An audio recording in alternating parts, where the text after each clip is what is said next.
and of course he's Don't got get me plenty of his lying. I own. know other people that do that already. But you know, like me, I didn't spend enough time talking to these people. I can tell you about my experiences with some of those people. Why doesn't somebody do a setup? Who's here and what's the date? Okay, we're running? All right, well, I'll introduce myself. My name is Willey. I'm a sixth-generation Islander. I come from the Frontenac line, and I'm cousins of most everybody that's been here for a long time, like Marcy and all them guys. We're all second, third, and fourth cousins right down the line. And I've lived here for 55 years. I was brought here 3 days after I was born from Memorial Hospital. And I still live in the house that I was brought to first, where my great-grandmother lived. And she bought that property in 1914 for $210. Yeah, $210. 2 big lots on Beach Street. You ain't getting it for that nowadays, though. And I still live there. When I walk up and down it, there was no Beach Street till the 50s, mid-50s. And I tell you what, every time I walk into my yard, I think about the ghosts that are around there. And speaking of ghosts, there are some ghosts. But there's 2 buried next door to me and 4 across the street from me. So, anyway, you want to ask some questions or you want to talk? Do you know who those graves are? Want to talk? Huh? Do you know who the graves are? I only know who one of them is. It was Captain Roberts. He was an old pilot from the 1850s. And so most of them were Roberts' graves because William P. Roberts owned all that property back then. Okay? He had a couple big houses down there. They can be seen in some pictures, like the picture with of the old Simonton Sims house with the windmill by it, the snow on it. If you look at the background, you'll see a couple of Roberts houses sitting down there. The family owned that whole area, and they began to sell it off a lot of the time. Split it all up. Is the one you know across the street or next to you? Those are the ones that were next to me, the way I understand. By that Bill Sims interview, he was talking about the bones, and he said there was 2 stones, and they were moved. And I'm just saying, I've heard it was Captain Roberts' tombstone is one of the ones they moved. I know that Captain Roberts is one of the ones buried there because I've heard that. So, I don't know who else though. But there's graveyards all over the island, for God's sakes. There's 4 buried on the baseball fields. There's a whole cemetery. You know the Mercer Cemetery. Well, back behind that street where Rural is now, that was where all the, like the Dryers and stuff lived back there. Their cemeteries are back there behind Dewey Dryer's old house. Mm-hmm. Okay? Cemetery there. There's a cemetery on Beach Street. Basically, it was the main place where if you didn't have no place, you took your people there and buried them. And Marcy will tell you about that. My mom and them all played around there when they were kids. Wooden tombstones and wooden crosses is all they had. And they started using that cemetery out there in 1914. First grave out there marked. And that's my great-great-grandfather. That when you say out there, you're talking about Royal Palm. Royal Palm. Lone Palm. Royal Palm Cemetery. Boy, you got me going to that Lone Palm thing now. But they had a restaurant too. They had a restaurant too. Anyway, so yeah, there's a lot of skeletons buried around this island, you know. Well, you know, and a lot of them aren't marked. Almost none of them are known. No, none of them are known. You know, it's a shame that.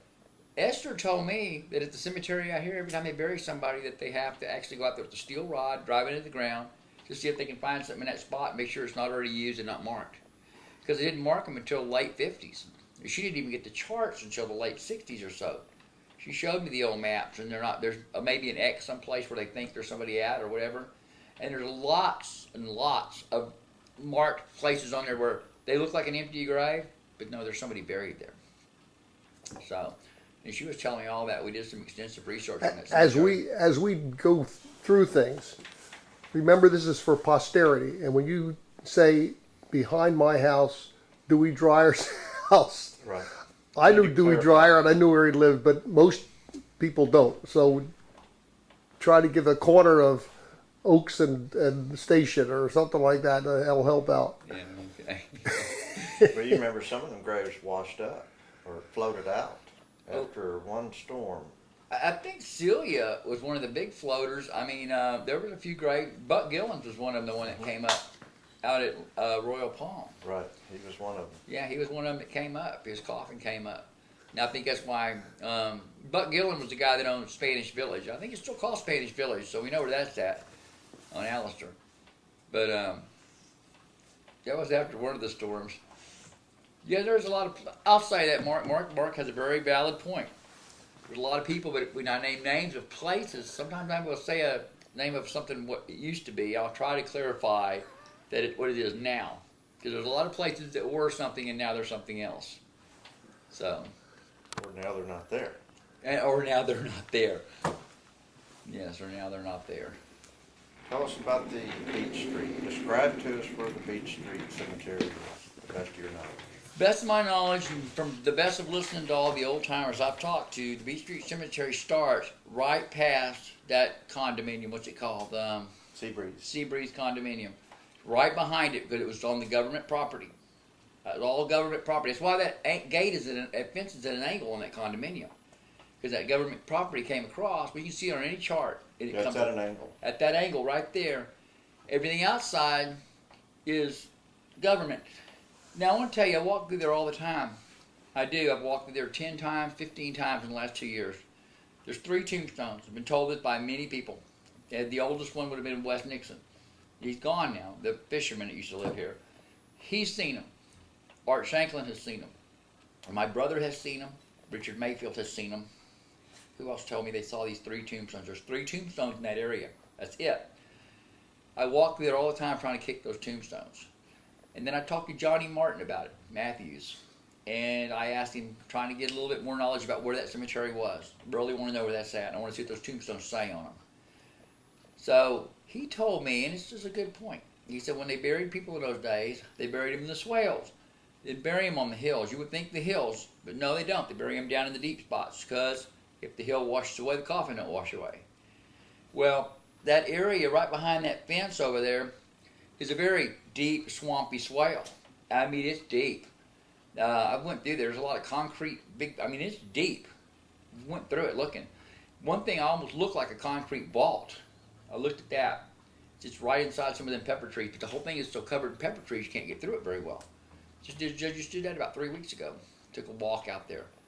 And you want to go out there when it's cold. Never go when it's hot. We do have rattlesnakes. You might end up being one of those people buried there.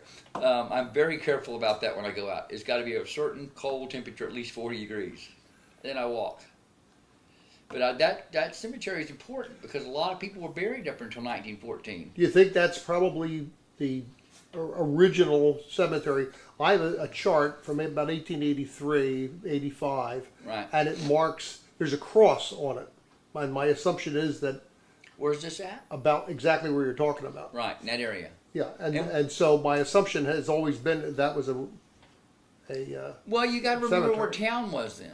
I mean, there was a Mercer Street there, and it came to where it comes to now. It hasn't gone any further or any shorter. Okay, there was no Laurel Street back there. There was no Beach Street over here. Town was over that way, and people buried everybody over here, and which would have been way out of town then. That was a pretty good long walk to get to over there. I mean, but not so far you couldn't go. And one of the things that Elda Mae Roberts told me, the problem with using the cemetery at Royal Palm was you got stuck going to a funeral out there because you had to drive through sand. There was no road. They didn't build the Island Road until the 50s, mid-50s. And all we had up till then was down to about Avenue J, and that just made a big square in there. You've seen that on some of the overheads. That was it. Didn't go any further. So to get out there, you drove on a dirt road. Okay, so she said that was a real problem. So I could see why they would want to bury him here. But forward-thinking men knew you don't want a cemetery in the middle of town. We wanted to move it out further and open that up. And then I don't know what happened to all the little markers and stuff, but there was a road built over the top of it. So I always used to be terrified to walk down Beach Street at night because I knew that. It would scare me. I'd go down there fishing at the pier. I'd walk real slow down that road, and I was always looking around, boy.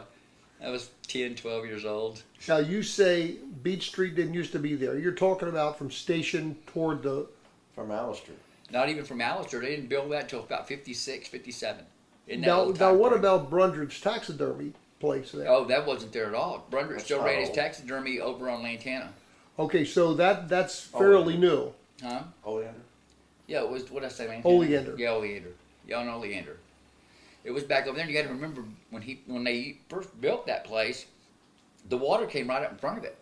We have pictures of where the Ben water came up playing there in the front of water the when he slough. was 2 years old or something. When I was a kid, and the last of the slough was still there where they put Teal Harbor finally, there was already a road across with some really big pipes, because that was still the main drainage for town going out through that slough. And those pipes led to some really big ditches. and we would take old door screens, and we would fish for minnows in there. Me, Frankie Martin, Edward Nelson, Jay Gilroy, they all lived in that neighborhood where we all hung out. And we would catch minnows and put them in Coke bottles, and we would give them to our friends. I don't know how long any of them made it, but it was really cool. You know, hey, you want to fish? If nothing else, they got a Coke bottle out of it. You get a Coke bottle. That was worth a nickel. Good old days when it was still worth a nickel. But so it was still pretty wet up in that area. None of that was built up back there. The only thing back there was Brown's house, the big house there. What's his name? Brown Oil Tool, huh? Ray Brown. Ray Brown. His house was there. The taxidermy shop was there. And then Jerry Clanton built the car wash over there. There's the next thing. And then right down from that car wash, it was nothing for a ways, and a guy named Ralph Plumley came in. And where Whataburger and Dairy Queen is now, he built this huge warehouse in there. It was for mechanical and air conditioning place. And he also owned what's the place across the street? Dolphin Dock, right? Mm-hmm. He owned Dolphin Dock. And I think you've got pictures of that. He had a big old boat lifter. Lift them boats out with straps. They'd drive them right across that road and take them over to the shop to work on them. Now, he also built White Marlin. He built, White Marlin. The restaurant. No, he didn't build that. Roy Hyder built that. Roy Hyder built that about 58. You'll see that on the 58 charts. It's brand new. You can still see how nice the sand is dug up around it. Now, Ralph Plumley got the town in the 70s? 67, 66, around there. When Ralph Plumley came to town, we've had a lot of movers and shakers, starting out all the way back with Green in 1900, right? Ropes before him, Green. Then Munsell came along. He was going to do something here. Plumley was just one of those guys. He came in, brought his money. He was going to invest in this nice little town down here. He built the building where the Chamber of Commerce is. That was his office. Remember when it was brick? It used to be all brick in the beginning. And that was his office. And somewhere along the way, after he passed away, he died of pneumonia, the family sold it to the city, or the city got it somehow. I guess they sold it to him. And they turned it in. First, it was the courthouse, and the jail was in the back.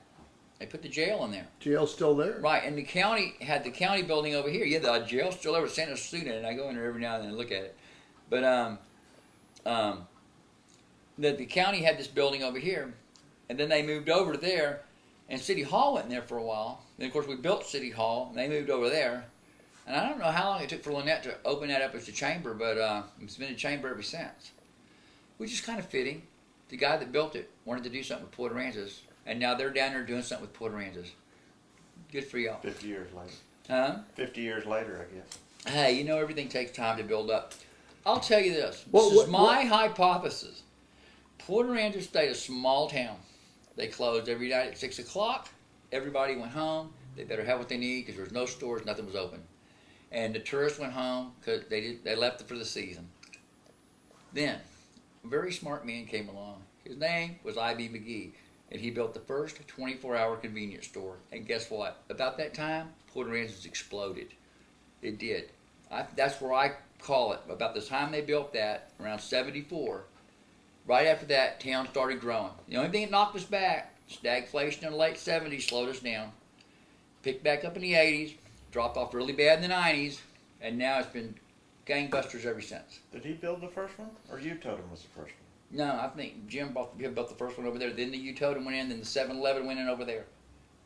And then another 7-Eleven went in down here, and then they put the icebox on the Island Road, then the icebox over here. And then all over the place. Yeah, there was no convenience. It was that one first. Because we would walk all the way across town when Bobby's closed to go to that store and get our sodas and stuff. Now, IB started the icebox stores, but he also started the IGA Family Center. Yeah, he started that it started as a convenience store. With I worked Bill there. Gaskins, though. With Bill Gaskins. With Bill Bill Gaskins, they came now in that was really, we have pictures that were, just devastation from Celia. Yeah, I got that on my video. So, it obviously was before that they started. When did they? But let me tell you how they came in from Corpus, and they built that grocery store, and they built a lumber company. That was Mr. McGee's main business, was lumber. Right, and the lumber company were so everybody knows that was on White Street. On White Street. What was? Was on White Street. No, not this. No, not that lumber, one. Oh. No, this lumber company was over there on where the Civic Center is now. Okay, had a lumber company there, and they built the IGA building, the Family Center they call it. It was almost as long as it is now, but they only utilized 4 aisles. I worked there. I bagged groceries with Billy Gaskins. 4 aisles is about all you had. I mean, it was a convenience store. They had 2 gas pumps out front, and the front doors were all on the other end then. They had a couple counters. I used to have a picture of the counters. My mom was working at them with Barney Farley's sister. Okay, I'll put that out there too. And they slowly began to open it up. But the way they did it was, before they opened the store up, they opened the other end up in a little dress shop called Valley High. You remember the Valley High? Yes, I worked there too. That's right. They had the Valley High on the end down here, and the store here, and all that middle was open warehouse. There's nothing in there. It was just empty. And slowly they began to build walls in there and press the store open further and further and further. And they got to the end, to the Valley High, and it opened up into the Valley High. And then Celia hit. When Celia hit, it wiped the Valley High end off. When they built it back, they just built the wall there and put the Valley High in the middle. I still have the counter to the Valley High. It's in my backyard. I'm not surprised. It's pretty old now. I used it for years in my house. It was 8 foot long. It was beautiful. It's fiberglass and heavy wood.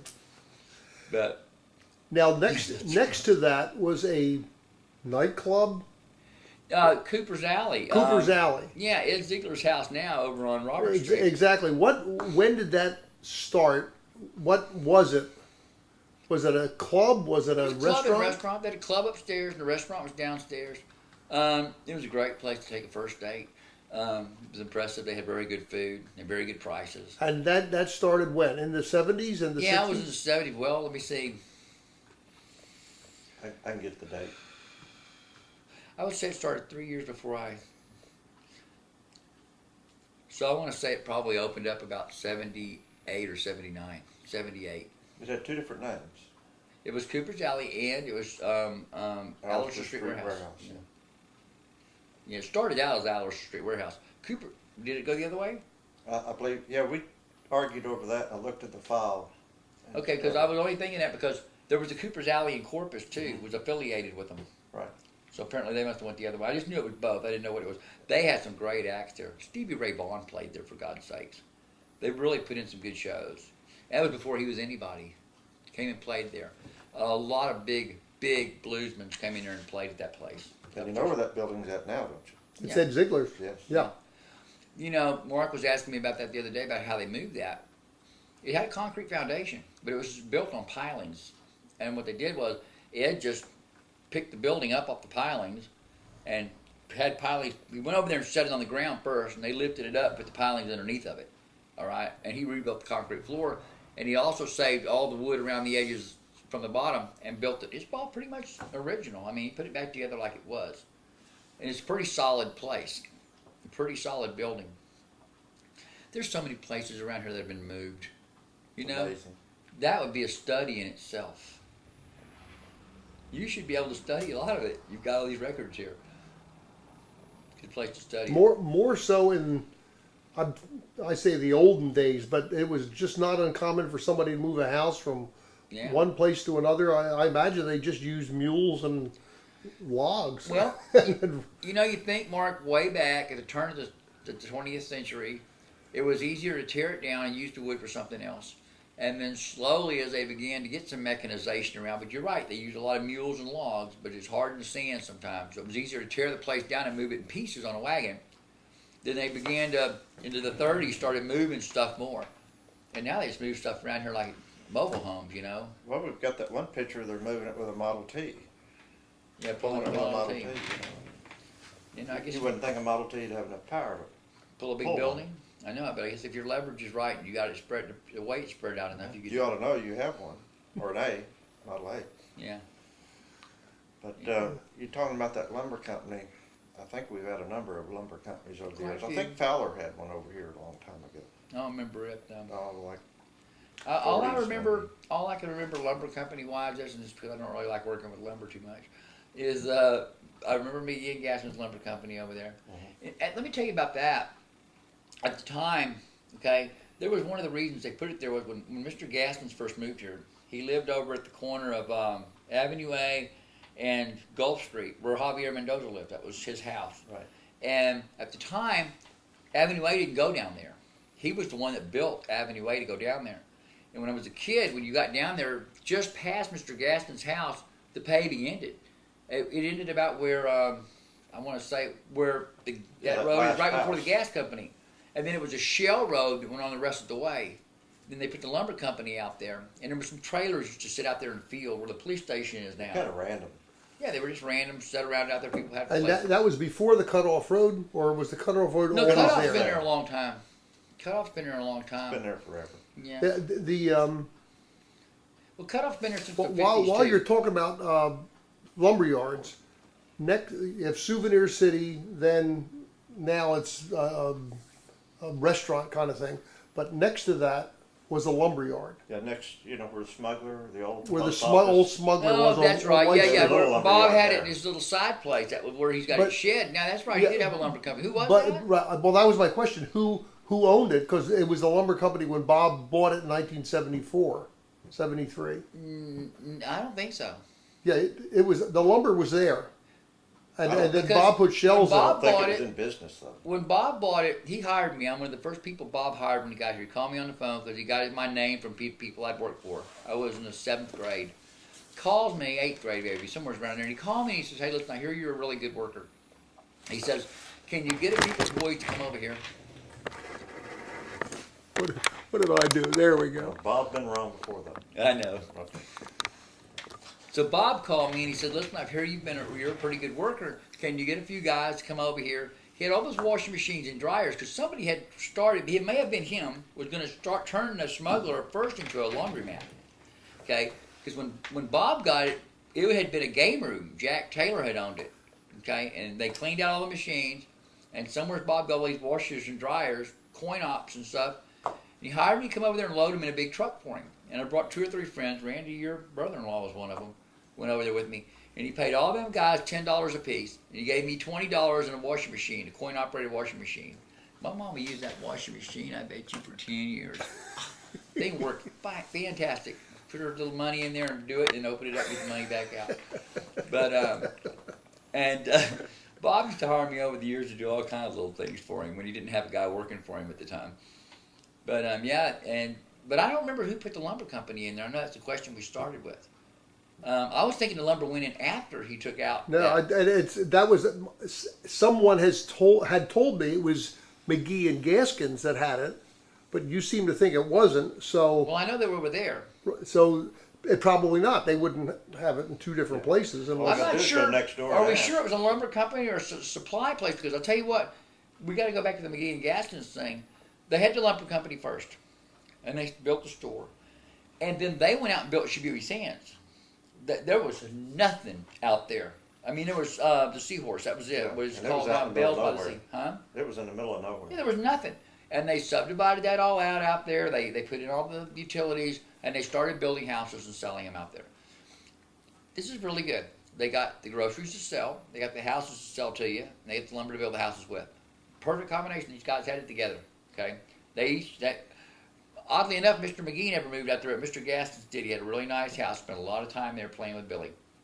Mr. McGee, as far as I know, always lived down at the end of Lantana in that big house he had down there. But so they built all that, and then of course the hurricane hit, knocked a lot of stuff down. I remember because they built all those houses Oriental style with those curved corners on them. It was we'd all go out there and drive around and look at them. Did Julio Mendoza start working for McGee and Gaskins? He built almost all those houses. I think Julio Mendoza was born working for McGee and Gaskins. Yeah, Okay. no, I think That they man, probably brought him in, if I had to guess.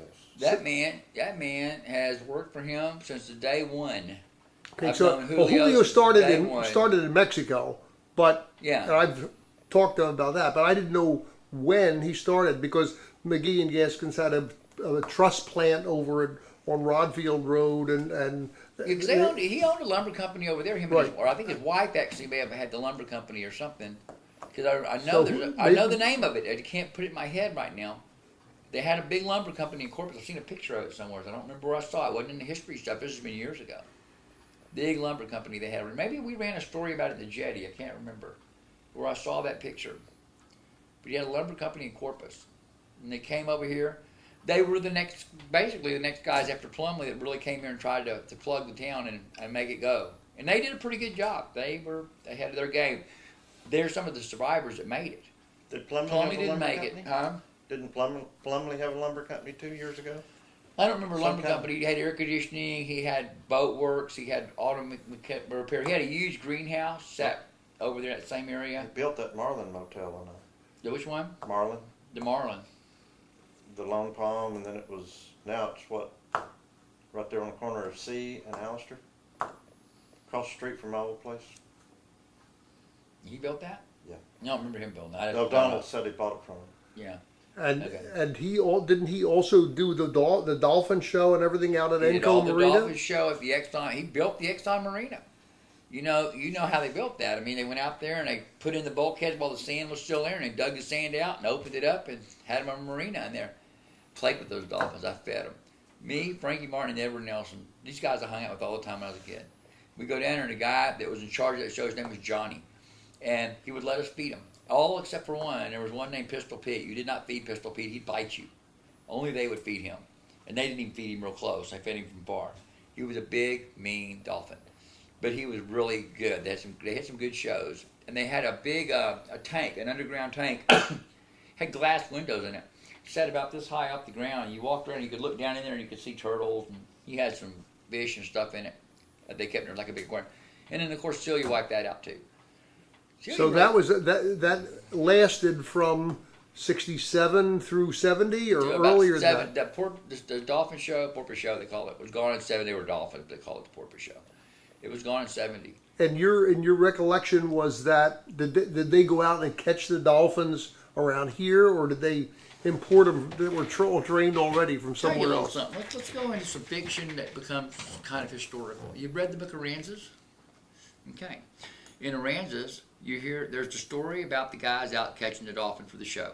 Okay? And it's fiction.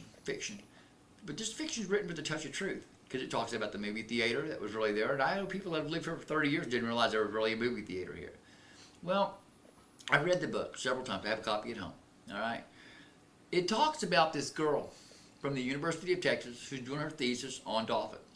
And she's arguing with these guys over catching these fish. Leave them alone. They need to be free. And they're telling her, no, we need to put them in a show so people can see them. It's an argument going on. It's a little backstage kind of thing, right? The girl's name is Susan, okay, in the book. And I read that book in the 70s. It was written about 75 or 76, okay? So in the late 80s, the South Jetty, of course, we sell books down there. And we get in these books on dolphins, written by a girl named Susan Shane, who did her doctorate work here in Port Aransas at the University of Texas on dolphins. And it had the picture of all these different dolphins that she took pictures of, and they're all named. And you can tell she shows a picture of their dorsals, right? And she shows the differences in them. This is how this one's named this one's named that, and this one's named this, okay? Well, that was interesting enough, because there was one of them, you would see him up the Station Street Pier, who had that same dorsal fin that was in one of these pictures. And then all of a sudden, whammo, it slams home. Her name is Susan. She did her work on doctorate. These guys were catching dolphins. He used her in the book. So, do we conjecture that that was probably true, that they caught the dolphins here? There you go. Yeah. That's a tough one, but I tell you what, the evidence to me would point that they were catching the dolphins here. Because That's exactly why I asked you, because everything in the book seems so real, knowledgeable. I mean, it was true. A lot of it didn't seem fabricated. The only part I can't tell you about, and it's probably true too, because everything else in that book is true, to some extent, is that club in Corpus, the Oil Man's Club. But you know what? I think there is a place, something like that up there, up in one of the hotels. You would think there would be anyway. Oh, I heard there was. Yeah. So I figured that's probably true too. But that was really interesting. I have both of those books, by the way, Mark. They sit right beside each other on the shelf.